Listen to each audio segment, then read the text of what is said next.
Unit 8, Lesson 8, describe the distributions on histograms. I can describe the shape and features of a histogram and explain what they mean in the context of the data. I can distinguish histograms from bar graphs. So I've created a screencast for this. So our first activity is which one doesn't belong. So which histogram doesn't belong? Be prepared to explain your reasoning. So when I look at the different graphs, I'm just choosing the one I think doesn't belong. Remember that you might have a variety of reasons why you choose a different histogram. I'm going to choose histogram C only because it's the only one with a gap in the data right there. So C, it is the only histogram with a gap in the data. You could have also told me that that you were looking at histogram D or A because they're symmetrical. You could have talked to me about how histogram B, most of the data is on the left side, anything like that. So this is our example. You're not answering anything here. Symmetrical means that it looks very similar on both sides of the center. So when you fold the histogram in half and you make that crease like if you were folding a t-shirt in half, it's about the same size on both sides. It doesn't have to be perfect. It's pretty obvious when it's symmetrical. So let's start sorting. So it says drag and drop the following into the chart. They're asking us to drag and drop the symmetrical data. So the first one I see off the bat is histogram C. Histogram C is pretty symmetrical because it's about the same all the way across. When I look at histogram F, it's pretty symmetrical all the way across. When I look at histogram I, it's pretty symmetrical all the way across. When I look at the other histograms, I don't see any other ones that if I folded them in half, they would be symmetrical. Well, I guess K, maybe. So all the rest of them are not very symmetrical, meaning that the data is in different sizes on the left and right. So the center or the middle of the data isn't really what it appears to be. So the next one we're going to look at are peaks. Peak is the highest interval of the data. So in this case, it would be 45 to 50. So there can be more than one peak in the data. So we're looking for something that shoots up. So histogram A definitely has a peak. When you're looking at histogram G, it has a peak. B has a peak.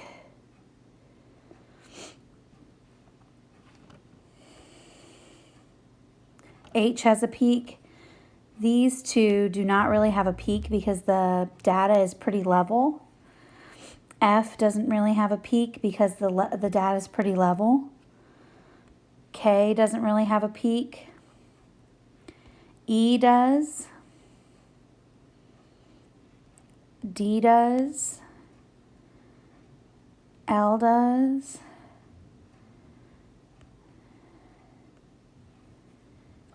So they all have peaks in their data, so a high point. If it's pretty level all the way across, it doesn't really have a peak. If you look at different levels of the histogram, you might see different peaks within it. Peak is just the high point, so you're kind of looking for those high jumps in your data. So example 3 are gaps. That means that there's no data in that interval. So there's empty space in your data. So that tells you a lot of things when you're considering what you're comparing there. And in this case, I don't know what this histogram is of, but from 42 to 54, there's no information there. So whatever they're counting there, whether it's ages or weights or something like that, they've got a huge missing hole kind of at their mid-weight in their data. So when you're looking to see if they have gaps, that means they have space in their data. So even if it's low, like in these last two that I've pulled over, that still is data. So you're pulling all the ones that have gaps. And it doesn't matter where the gap is. If it's got a gap, that means there's space where the data wasn't at. So now let's take a look at example 4. So you're not giving any answers here. They're talking about the data is far from the center. So you've got the center of the data, and then you've got kind of these gaps, and then you've got information way out to the side. So it's not just that the data is, there's gaps in the data, but the data is very spread out, and there's very little data on the ends. So when we look at the same ones again, A, the data is far from the center because at that end, the center of the data is towards the left, and yet you've got data towards the end.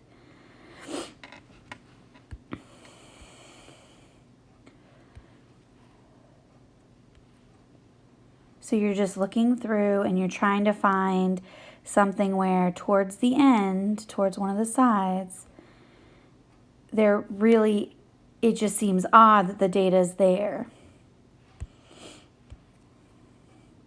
because it's an outlier. It doesn't really fit with what it looks like.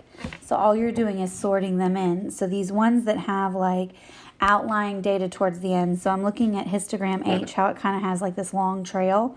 Well, the center of the data is all the way over to the left, and then you've got just like a wee little bit of information. So that would be where your data is far from the center. So now let's look at practice problem 1. It says the histogram summarizes the data of the body lengths of 143 wild bears. Write a few sentences describing the distribution of the body lengths. Be sure to comment on the shape, the center, and the spread of distribution. So they've given us what they want to know.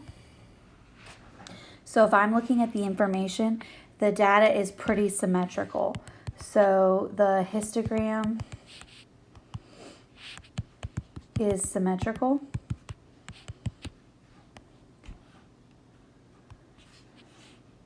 The center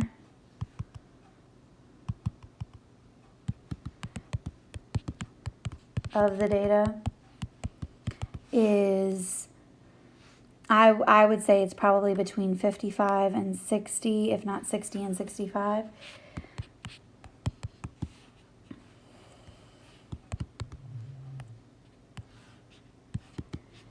The spread of the data is large because you're going from 85 to 35 at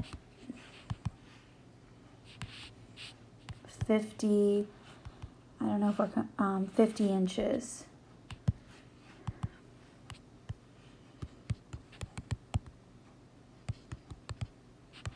And that's in difference. Remember, when the spread is close together, they're alike.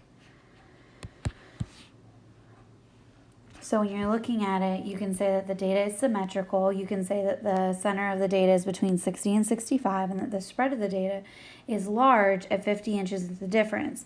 The way I get the difference is I look at 85 and I subtract 35 and I figure out that there's 50 in between the two. So that's what I'm doing. All right, now you're going to go ahead and do your IXL objective. You're going to interpret histograms again. I realized that you interpreted histograms last week, but this is a slightly more challenging objective, and I need you to take a full-size screenshot. Then I need you to go ahead and go to lesson 8, cool down in Canvas, and go ahead and answer those questions for me. Let me know if you have any questions or send me an email.